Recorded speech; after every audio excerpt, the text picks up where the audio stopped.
Hi friends, అందరికీ నమస్కారం. అంజలి కథలకి స్వాగతం. ఈరోజు చందమామ కథ పేరు పంచాయుధుడు. ఇది జాతక కథ. బ్రహ్మదత్తుడు కాశీ రాజ్యాన్ని పరిపాలించే కాలంలో బోధిసత్వుడు యువరాజుగా జన్మించాడు. నామకరణ మహోత్సవం నాడు దేశ దేశాల నుంచి దైవజ్ఞులు వచ్చారు. వాళ్ళు రాజుతో, మహారాజా, ఈ పసివాడు చాలా గొప్ప జాతకుడు, 5 ఆయుధాలతో ప్రపంచాన్నంతా జయించగల గొప్ప పరాక్రమశాలి అని జోస్యం చెప్పి పిల్లవాడికి పంచాయుధుడు అని పేరు పెట్టారు. కొంతకాలం గడిచింది. పిల్లవాడికి ప్రాజ్ఞత రాగానే రాజు అతన్ని గాంధర్వ దేశంలోని సుప్రసిద్ధ తక్షశిలా నగరానికి మహాపండితులైన గురువుల వద్ద సమస్త విద్యలు నేర్చుకునేందుకు పంపించాడు. పంచాయుధుడు తక్షశిలలో కొంతకాలం చదువుకొని సకల విద్యా పారంగతుడయ్యాడు. గురుకులం నుంచి సెలవు తీసుకునేటప్పుడు గురువు శిష్యుణ్ణి దీవించి 5 ఆయుధాలను ప్రసాదించాడు. గురువుగారి అనుజ్ఞతో కాశీ రాజ్యానికి బయలుదేరాడు. దారిలో పంచాయుధుడు ఒక మహా అరణ్యాన్ని దాటవలసి వచ్చింది. అతడు ఆ అరణ్య మార్గాన నడుస్తూ ఉండగా కొందరు మనుషులు ఎదురుపడి, చూడబోతే చాలా చిన్న వయసు వాడివి, ఈ మహారణ్యంలో రోమాంచుడు అనే భయంకర రాక్షసుడు విహరిస్తూ ఉంటాడు, వాడి కంటబడితే నీ ప్రాణాలు దక్కవు, అందువల్ల ఈ మార్గం వదిలి మరొక మార్గాన అరణ్యం దాటడం క్షేమము అని సలహా ఇచ్చారు. ఈ మాటలేవి పరాక్రమశాలి అయినా పంచాయుధుడు పట్టించుకోలేదు. అతడు ఆ అరణ్య మార్గానే నడవసాగాడు. మార్గంలో ఒకచోట తాటి చెట్టు ప్రమాణంలో ఉన్న రాక్షసుడు రోమాంచుడు ఎదురయ్యాడు. ఆ రోమాంచుడు చూడ భయంకరంగా ఉన్నాడు. పెద్ద తల, నిప్పులు చెరిగే కళ్ళు, ఏనుగుకున్నట్టు నోటిలో పొడవాటి 2 దంతాలు, శరీరం నిండా ఇలుకుబంటిలా పొడవైన రోమాలు. రాక్షసుడు పంచాయుధుడి దారికి అడ్డుగా నిలబడి, ఎవడివిరా నువ్వు, ఎక్కడికి పోతావు, ఆగాగు, నిన్నిదే మింగబోతున్నాను అంటూ హుంకరించాడు. పంచాయుధుడు ఏమాత్రమూ భయపడక, రాక్షసరాజా, తెలిసే నేను ఈ అరణ్యంలోకి ప్రవేశించాను, జాగ్రత్త, దగ్గరికి రాకు అని పదునైన బాణం ఎక్కుపెట్టి ఆ రాక్షసుడి పైకి వదిలాడు. బాణం రివ్వుమంటూ పోయి రాక్షసుడు ధరించిన జంతు చర్మాలకు తగిలింది. వాడు ఏమాత్రమూ గాయపడలేదు. ఈసారి పంచాయుధుడు బాణం వెంట బాణాన్ని వాడి మీద ప్రయోగించాడు. ప్రయోజనం లేకపోయింది. ఆఖరుసారిగా విషం పూసిన బాణాల్ని వదిలాడు. అవి రాక్షసుడికి ఎలాంటి హాని కలిగించలేకపోయినాయి. రాక్షసుడు ఈసారి మరింత పెద్దగా హుంకరించి పంచాయుధుడి మీదకి వెళ్ళాడు. పంచాయుధుడు తన ఖడ్గం దూసి రాక్షసుడి మీదకి విసిరాడు. వాడు చలించలేదు. అప్పుడు పంచాయుధుడు, నీ మూఢత్వం కొద్దీ నన్ను గుర్తించలేకుండా ఉన్నావు. నా పేరు పంచాయుధుడు.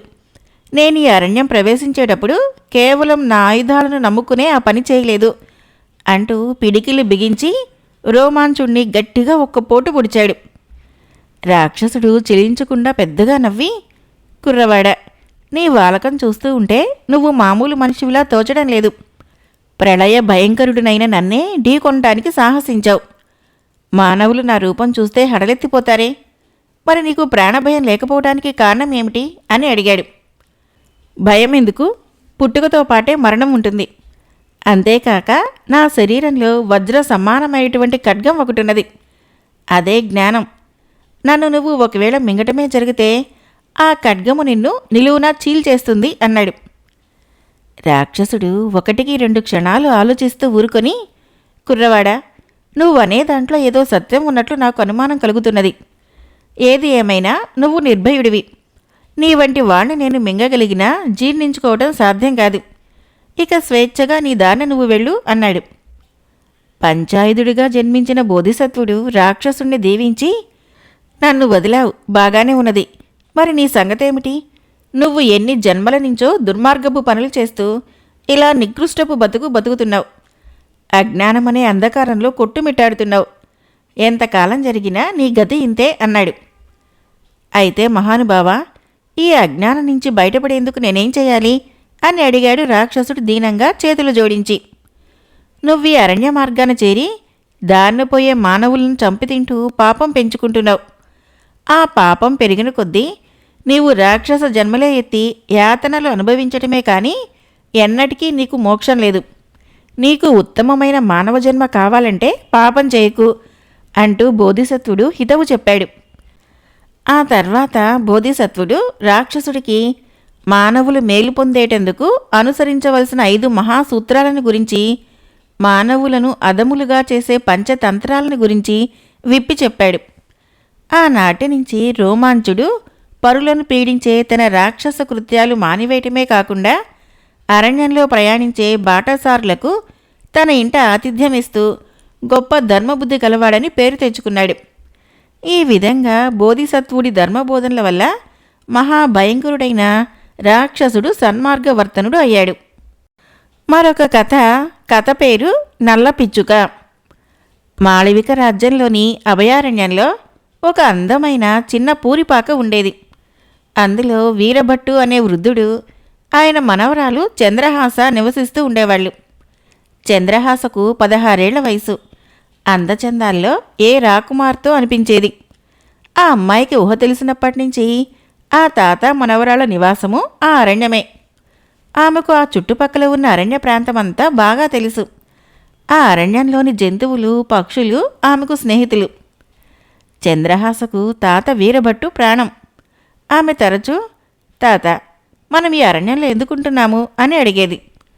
అందుకు కారణము వీరభట్టు ఎన్నిసార్లు చెప్పినా చంద్రహాస మళ్ళీ మళ్ళీ చెప్పించుకొని వినేది. గతంలో వీరభట్టు మాళవిక రాజ్యం రాజు ధీరసింహుడి వద్ద రధికుడుగా పనిచేసేవాడు. ఒక పర్యాయము ధీరసింహుడికి పొరుగురాజు చిత్రవర్ణుడికి మధ్య యుద్ధం జరిగింది. ఆ యుద్ధ సమయాన ధీరసింహుడున్న రథాన్ని వీరభట్టు నడిపిస్తున్నాడు. పోరు ముమ్మరంగా జరుగుతున్న తరుణంలో చిత్రవర్ణుడు విసిరిన ఈట వచ్చి ధీరసింహుణ్ణి తాకి గాయపరిచింది. ఆ తర్వాత యుద్ధంలో విజయము ధీరసింహుడు సాధించినా తనకు గాయం కావటానికి వీరభట్టు అజాగ్రత్తే కారణమని భావించి అతడికి నగర బహిష్కారం విధించాడు. అప్పటి నుంచి వీరభట్టు తల్లిదండ్రులు లేని చంద్రహాసతో అరణ్యంలో కాపురం ఉండసాగాడు. ఒకరోజు చంద్రహాస ఊయలూగుతూ ఉండగా ఆమె దృష్టి ఒక నల్ల పిచ్చుక మీద పడింది. అది ఒక పొద దగ్గర ఎగరలేక రెక్కలల్లాడిస్తూ పడి ఉన్నది. చంద్రహాస దాని దగ్గరికి వెళ్ళి చేతుల్లోకి తీసుకున్నది. పిచ్చుక రెక్కల్లో గాయమై ఉన్నది. చంద్రహాస నల్ల పిచ్చుక గాయానికి మందు పూసి అది తినటానికి గింజలు, తాగటానికి నీరు ఇచ్చింది. మన్నాటికల్లా ఆమె సపర్యల వల్ల సేదదీరిన నల్లపిచ్చుక ఆమె వంక కృతజ్ఞతగా చూడసాగింది. కొద్ది రోజులకి నల్లపిచ్చుక గాయం పూర్తిగా నయమైంది. త్వరలోనే పిచ్చుక, చంద్రహాస విడదీయరాని స్నేహితులయ్యారు. ఒకరోజు మహారాజు ధీరసింహుడు కొంతమంది సైనికులతో చంద్రహాస ఉన్న పాక దగ్గరికి వచ్చాడు. ఆ సమయంలో వీరభట్టు అక్కడికి దగ్గరలోనే ప్రవహిస్తూ ఉన్న నది దగ్గరికి వెళ్ళాడు. ధీరసింహుడు చంద్రహాసని, ఏమమ్మాయి, నీకు ఈ అరణ్య ప్రాంతమంతా బాగా తెలుసా అని అడిగాడు. చంద్రహాస, తెలుసు మహారాజా అంది వినయంగా. నేను రాజు ధీరసింహుణ్ణి. కొద్ది రోజుల క్రితము నా ఏకైక పుత్రుడు జయసింహుడు ఈ ప్రాంతాలకు వేటకై వచ్చాడు. ఆ సమయంలో ఒక చెట్టు క్రింద తపస్సు చేసుకుంటున్న మునిని చూసి నా పుత్రుడి వెంట ఉన్న భటుల్లో ఒక పొగరబోతూ జడలు కట్టి ఉన్న ముని శిరస్సుపై అక్కడ చచ్చిపడి ఉన్న ఒక నల్ల పిచ్చుకను తీసి ఉంచాడు. ఆగ్రహంతో కళ్ళు తెరిచిన మునికి సమయానికి నా పుత్రుడు కనిపించాడు. అది అతడి దుశ్చర్యగా భావించిన ముని తన మంత్రశక్తితో రాజకుమారుని నల్లపిచ్చుకగా మార్చేశాడు. సైనికుల ద్వారా ఈ విషాద వార్త విన నేను నల్లపిచ్చుకొని వెతకడం కోసం ఈ అరణ్యానికి వచ్చాను అన్నాడు రాజు. అప్పుడు చంద్రహాస, ప్రభు, నేను ఆ నల్లపిచ్చుకను చూడటమే కాదు, గాయపడి ఎగరలేని స్థితిలో ఉన్న దానిని కాపాడాను కూడా. అది ఇక్కడ దగ్గరలోనే ఉన్న చెట్లలోనే ఉన్నది అంటూ చిన్నగా చప్పట్లు కొట్టింది. ఆ మరుక్షణము నల్లపిచ్చుక ఎగురుతూ వచ్చి చంద్రహాస భుజం మీద వాలింది. ఆ నల్లపిచ్చుకను చూసిన రాజు తన కుమారుడు తిరిగి దక్కినంతగా సంతోషపడ్డాడు. ప్రభు, రాకుమారుడికి నిజరూపం ఎలా వస్తుందో తెలియటం లేదు అన్నది చంద్రహాస. నేను ఆ శపించిన మునిని దర్శించి ఆయనకు జరిగిన అవమానానికి రాకుమారుడు కారణం కాదని ఒక భటుడని చెప్పి వాస్తవం వివరించాను. అప్పుడు అకారణంగా శిక్షకు గురైన రాకుమారుడిపై జాలిపడిన ముని నాకు మంత్రజలం ఇచ్చి అకారణంగా శిక్షకు గురైన వ్యక్తి దీన్ని ఆ నల్ల పిచ్చుక మీద జల్లితే తిరిగి అతడికి నిజస్వరూపం వస్తుంది అని చెప్పాడు రాజు. రాజు ఇలా చెప్పగానే చంద్రహాస ఆనందంగా, ప్రభు, సమస్య పరిష్కారమైపోయినట్లే అన్నది. ఈ జవాబు అర్థం కాని రాజు ఆతృతగా, ఏ విధంగా అంటూ ప్రశ్నించాడు. ప్రభు, నేను లోగడ తమ వద్ద రధికుడుగా పనిచేసిన వీరభట్టు మనవరాల్ని. నా పేరు చంద్రహాస. యుద్ధంలో శత్రురాజు విసిరిన ఈట వల్ల తమరు గాయపడినప్పుడు ఆ కోపంలో అందుకు కారణం ఏమై ఉంటుందో ఆలోచించకుండా మా తాతకి నగర బహిష్కార శిక్ష విధించారు. అయితే దేశం పట్ల మీ పట్ల ఉన్న అచంచల భక్తి కారణంగా ఆయన ఉద్యోగ సంపాదనకు మరొక రాజ్యానికి వెళ్ళక ఇక్కడే అరణ్యంలో కాపురం ఉంటున్నాడు. అకారణంగా శిక్షకు గురి అయిన తాత చేత ఆ మంత్రజలము నల్లపిచ్చుక మీద చల్లించండి అన్నది. అప్పుడే నది నుంచి తిరిగి వచ్చిన వీరభట్టు రాజుకు సాష్టాంగ నమస్కారం చేసి సంగతి తెలుసుకొని మంత్రజలాన్ని నల్లపిచ్చుక మీద చల్లాడు. ఆ మరుక్షణము అక్కడ నల్లపిచ్చుక మాయమై రాకుమారుడు జయసింహుడు ప్రత్యక్షమయ్యాడు. ఇది చూసి పరమానంద భరితుడైన రాజు ధీరసింహుడు, వీరభట్టు, ఆనాడు నీకు అకారణంగా నగర బహిష్కరణ శిక్ష విధించినందుకు విచారిస్తున్నాను అన్నాడు.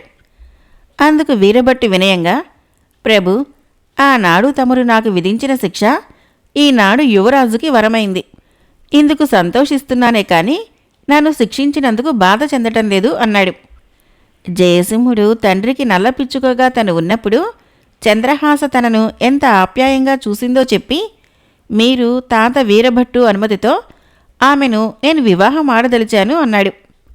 మా ఇద్దరి అనుమతి మాట సరే, రాకుమారి చంద్రహాస అనుమతి మాటేమిటి అంటూ రాజు చిన్నగా నవ్వాడు. చంద్రహాస సిగ్గుతో తల వంచుకొని తాత వీరభట్టు చాటుకుపోయి నిలబడింది. ఆ తర్వాత నెల తిరగకుండానే యువరాజు జయసింహుడితో చంద్రహాస వివాహము మహావైభవంగా జరిగిపోయింది. మరొక కథ పేరు జాలిగుణం. పోలవరం అనే గ్రామంలో పోలయ్య అనే వర్తకుడు ఉండేవాడు. అతడికి మురారి అని ఒక్కడే కొడుకు.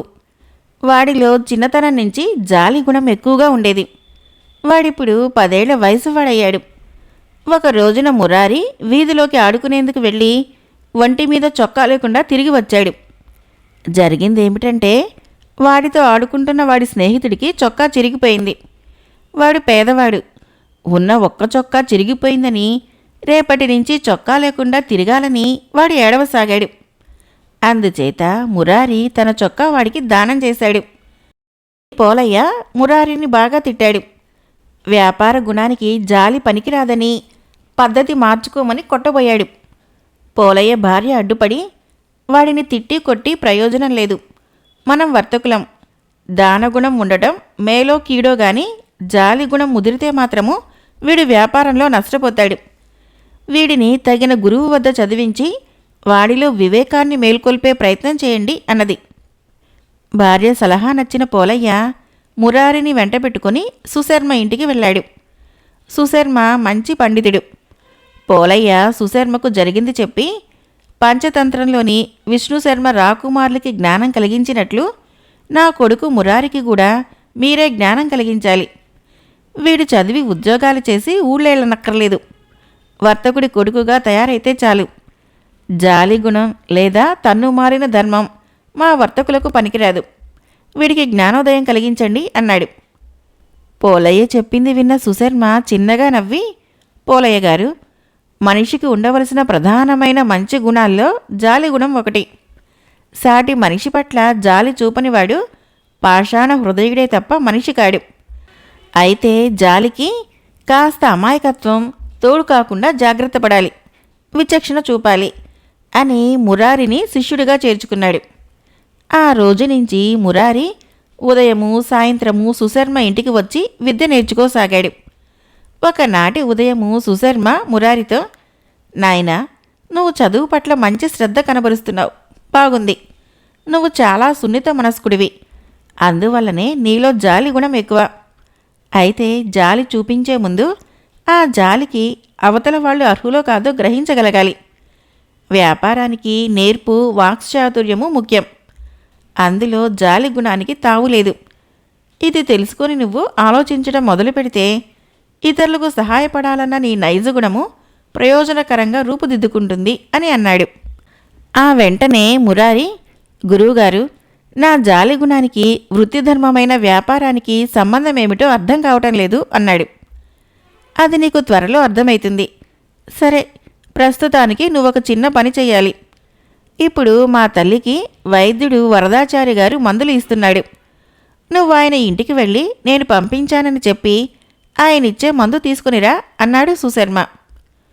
మురారి వరదాచారి ఇంటికి వెళ్ళి సంగతి చెప్పాడు. ఆయన మందు తయారు చేయడానికి 1 గంట పడుతుంది.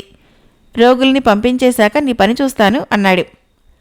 ఆయన మందు కోసం వచ్చిన ప్రతి రోగితోనూ నాకు వైద్యం కోసం మూలికలు తెచ్చిపెట్టే ఒక కుంటివాడున్నాడు. వాడి తండ్రి గుండె జబ్బుతో బాధపడుతున్నాడు. దానికి బంగారము, పాదరసము పుటం పెట్టి రసరాజ గుళికలు తయారు చేసి వాడాలి. చాలా ఖర్చు. నా వంతు సాయం నేను చేస్తాను. మీరు జాలితో వాడికి తృణమో పణమో ఇవ్వండి. వాడిప్పుడు బయట నిలబడి ఉన్నాడు అని చెప్పాడు. ఆ మాటలు వింటూనే మురారి మనసు జాలితో నిండిపోయింది. వాడు బయటకు వచ్చి చూశాడు. ఇంటి అరుగు పక్కన ఒకడు కర్ర ఊతంగా పట్టుకుని నిలబడి ఉన్నాడు. రోగులందరూ వెళ్ళిపోయాక మురారి వరదాచారి దగ్గరికి వచ్చి, అయ్యా, జాలిగుణం కూడదన్న మా గురువుగారి మాటలు నిజమనిపించడం లేదు. ఆ కుంటివాడికి జాలి కొద్దీ చాలామంది డబ్బులు వేసిపోతున్నారు. నా దగ్గర డబ్బేం లేదు. ఈ వేలి ఉంగరము తమరికిస్తున్నాను. ఆ అవిటివాడి తండ్రికి రసగుళికలు తయారు చేయడానికి సాయపడుతుంది అన్నాడు. మురారి మాటలకి వరదాచారి పెద్దగా నవ్వి వీధిలోకి తొంగి చూసి వీరయ్య అంటూ కేకవేశాడు. అవిటివాడిలా కర్ర ఊతంతో నిలబడి ఉన్నవాడు చప్పున కర్రని అరుగు మీద పడవేసి చకచకా నడుస్తూ లోపలికి వచ్చాడు. ఇది చూసి మురారి ఆశ్చర్యపడుతూ ఉన్నంతలో వరదాచారి వాడి భుజం తట్టి, వీణ్ణి నేనే ఏర్పాటు చేశాను. మనిషి జాలి గుణాన్ని ఆసరాగా చేసుకొని ఎలా సంపాదించవచ్చో నీకు అర్థమైందనుకుంటాను. నీ వేలి ఉంగరము నీ తండ్రి ప్రేమతో నీకిచ్చింది. నీ జాలి గుణం కొద్దీ దాన్ని ఒక మోసగాడికి ఇచ్చేయబోయావు, అవునా అని అడిగాడు. మురారి అవునన్నట్లు తల ఊపాడు. అప్పుడు వరదాచారి, నా వృత్తిధర్మము ఒక రోగికి ఉపయోగపడకుండా అప్పుడప్పుడు ఒక చిన్న మోసమో అబద్ధమో ఆడవలసి వస్తుంది. నీ గురువుగారి తల్లి సంగతే చూడు. వార్ధక్యంలో వచ్చే సాధారణ శరీర లక్షణాలని వ్యాధి అనుకుని భయపడుతున్నది. అది వ్యాధి కాదని చెబితే ఆమెకు తృప్తి కలగదు. అందుచేత కాస్త బలవర్ధకమైన గుళికలకు లేనిపోని గొప్ప గుణాలు ఆపాదించి పంపుతూ ఉంటాను. ఆవిడ తృప్తి పడుతుంది. ఇప్పుడు నీకిచ్చి పంపించబోయేవి అటువంటి గుళికలే అని ఒక పొట్లాము మురారి చేతికిచ్చి, ఇక ముందు నువ్వు చేయబోయే వర్తకం మీద అంకితభావం అలవాటు పరుచుకొని ప్రయోజనకరమైన జాలిగుణంతో కీర్తి తెచ్చుకో. ఈ అవిటివాడి నాటకమంతా మీ గురువుగారు ఆడించినదే అన్నాడు. మురారి మందు గుళికల పొట్లంతో సుశర్మ ఇంటికి తిరిగి వచ్చి దాన్ని ఆయనకిస్తూ, గురువుగారు, మనలోని జాలిగుణాన్ని అనాలోచితంగా అందరి పట్ల కనపరచకూడదని తెలుసుకున్నాను అన్నాడు. మురారిలో వచ్చిన మార్పు సుశర్మకు చాలా సంతోషం కలిగించింది. నా ప్రయత్నం ఫలించింది. వ్యాపారి పోలయ్య చాలా అదృష్టవంతుడు అనుకున్నాడు ఆయన. మరొక కథ, శనివారం వింతలు విడ్డూరాలు. ఇది మహారాష్ట్ర జానపద కథ. ఒకానొక గ్రామంలోని ఒక పేద రైతుకు 3 కొడుకులు ఉండేవారు. రైతు వారిని అల్లారు ముద్దుగా పెంచి పెద్ద చేశాడు. కొడుకులు తండ్రి పట్ల ఎంతో ఆదరాభిమానాలు కనబరిచేవారు. అందరూ కలిసి పొలం పనులు చేసుకునేవారు. కొడుకులు యుక్త వయస్కులయ్యాక తండ్రి వారికి పెళ్లిళ్ళు చేశాడు. 3 కోడళ్ళు వచ్చారు. వారిలో వారు కలిసి మాట్లాడుకొని వారం రోజులు ఒక్కొక్క కోడలు ఇంటి పట్టునే ఉండి ఇంటి పనులు, వంట పనులు చేయాలని ఏర్పాటు చేసుకున్నారు. అది ఒక శనివారం. ఆ రోజు వంట పని చిన్న కోడలి వంతు. వంట చేయటానికి పొయ్యి ముట్టిస్తూ ఉండగా వీధిలో నుంచి అమ్మా అన్న పిలుపు వినిపించింది. ఆమె వాకెట్లోకి వచ్చి చూస్తే చిరిగిన బట్టలతో ఒక బిచ్చగాడు కనిపించాడు. ఒళ్ళంతా దురదగా ఉంది. నూనె కొంచెం ఇస్తావా తల్లి, ఒంటికి రాసుకుని స్నానం చేస్తాను అన్నాడు బిచ్చగాడు ఆమెను చూడగానే. ఆమె ఇంటి లోపలికి వెళ్ళి సీసాలో నూనె తెచ్చి బిచ్చగాడి అరచేతిలో పోసింది. వాడు దాన్ని ఒంటికి రాసుకున్నాడు. పక్కనే చెరువుంది. వెళ్ళి స్నానం చేసిరా, ఇంత తిని వెళ్దువు గాని అన్నది చిన్న కోడలు. బిచ్చగాడు స్నానం చేసి తిరిగి వస్తూ దారిలో పెద్ద పెద్ద ఆకులను కోసుకొని పళ్ళెంలా చేసుకుని మరీ వచ్చాడు. చిన్న కోడలు వాడికి ఆ ఆకులలో భోజనం పెట్టింది. ఇంత మంచి భోజనం తిని చాలా రోజులైంది తల్లి అంటూ వాడు భోజనం పూర్తి చేసి ఆకును తీసి మడిచి ఇంటి చూరులో దోపి వెళ్ళాడు. కోడలు దాన్ని చూసింది కానీ ఆ సంగతి అంతటితో మరిచిపోయింది. పొలం పనులకు వెళ్ళిన ఇంటిల్లిపాది తిరిగి వచ్చి కూర్చొని భోజనం చేస్తూ వంటలు అద్భుతంగా ఉండటంతో చిన్న కోడల్ని ఎంతగానో మెచ్చుకున్నారు. అయినా ఇంటికి వచ్చిన బిచ్చగాడిని గురించి చెప్పే అవకాశం ఆమెకు రాలేదు. ఒక వారం గడిచి మరుసటి శనివారం వచ్చింది. ఆ రోజు వంట చేయటము రెండవ కోడలి వంతు. ఆమె వంట పనులు ప్రారంభిస్తూ ఉండగా బిచ్చగాడి కంఠస్వరం వినిపించింది. ఆమె వెలుపలికి రాగానే బిచ్చగాడు, ఒళ్ళంతా కురుపులుగా ఉన్నాయి, నూనె రాసుకుని స్నానం చేయాలి, కొద్దిగా నూనె ఇవ్వు తల్లి, పుణ్యముంటుంది అన్నాడు. ఒళ్ళంతా పుళ్లతో ఉన్నవాణ్ణి చూడగానే ఆమెకు కంపరం కలిగి, నీలాంటి ముష్టి వెధవులకు ఇవ్వటానికి మా ఇంట నూనె లేదు, ఏమీ లేదు, వెళ్ళు అని తిట్టి ఇంటి లోపలికి వెళ్ళిపోయింది.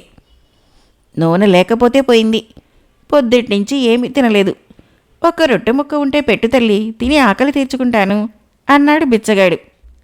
నువ్వింకా ఇక్కడే తగలబడ్డావా అంటూ ఆమె లోపల నుంచే అక్కడ ఉన్న మురికి నీళ్ల బొక్కెన తీసి కిటికీ గుండా వాడి మీదకు పోసింది. ఒక ముష్టివాడికి నువ్వు చేసే సాయం ఇదన్నమాట, ఈ రోజంతా నీకు నా గతే అంటూ వెళ్ళిపోయాడు బిచ్చగాడు. కోడలు అదేం పట్టించుకోకుండా వంట పనిలో నిమగ్నమైపోయింది. సాయంకాలానికి పొలం నుంచి అందరూ తిరిగి వచ్చారు. ఎప్పటిలాగే అందరూ భోజనాలకి కూర్చున్నారు. అయితే వంట పాత్రలన్నీ ఖాళీగా ఉండటం చూసి రెండవ కోడలు నిర్ఘాంతపోయింది. వాటిలో స్వయంగా వంటలు పెట్టి మూత పెట్టింది తను. అయినా ఎవరో తిని వెళ్ళినట్లు పాత్రలన్నీ శుభ్రంగా తుడిచినట్లు ఉన్నాయి. కోడలి పట్ల ప్రేమానురాగాలు గల మామగారు ఆమెను పల్లెత్తు మాట అనలేదు. మిగిలిన ఇద్దరు కోడలని వంట పనిలో ఆమెకు సాయపడమని చెప్పాడు. అయితే పిండి డబ్బా ఖాళీగా ఉంది, గుప్పడి పిండి కూడా లేదు, కూరగాయల బుట్ట కూడా ఖాళీగానే ఉంది, నూనె పాత్రలో బొట్టు నూనె లేదు. అయినా మామగారు కోడల్ని తప్పు పట్టలేదు. రెండవ కొడుకుని వెంటబెట్టుకుని అంగడికి వెళ్ళి కావలసిన వెచ్చాలు కూరగాయలు కొని తెచ్చాడు. ముగ్గురు కోడళ్ళు కలిసి వంట చేశారు. అందరూ తిని పడుకున్నారు. మరొక వారం గడిచింది. మూడో శనివారం వచ్చింది. ఇప్పుడు వంట చేయటము పెద్ద కోడలి వంతు. ఆమె పొయ్యి రగిలిస్తూ ఉండగా, అమ్మా కొద్దిగా నూనె ఇవ్వు తల్లి అని బిచ్చగాడి కంఠస్వరం విని వెలుపలికి రాగానే మళ్ళీ బిచ్చగాడు అదే మాట వల్లించి, ఒళ్ళంతా దురదలుగా ఉన్నాయి తల్లి, వంట పనికి అంతరాయం కలిగిందని ఆమెకు పట్టరాని కోపం వచ్చింది. దాంతోపాటు గత శనివారము తన తోడికోడలు ఏమరుపాటుతో ఉన్నప్పుడు ఈ ముష్టి వెధవే వచ్చి ఉన్నదంతా తిని దోచుకెళ్లాడేమో అన్న అనుమానం కూడా కలగడంతో, దొంగ వెధవ, పిండి కూరగాయలు నూనె మళ్ళీ దొంగిలించడానికి వచ్చావా, వెళ్ళి ఇక్కడి నుంచి అంటూ గద్దించింది.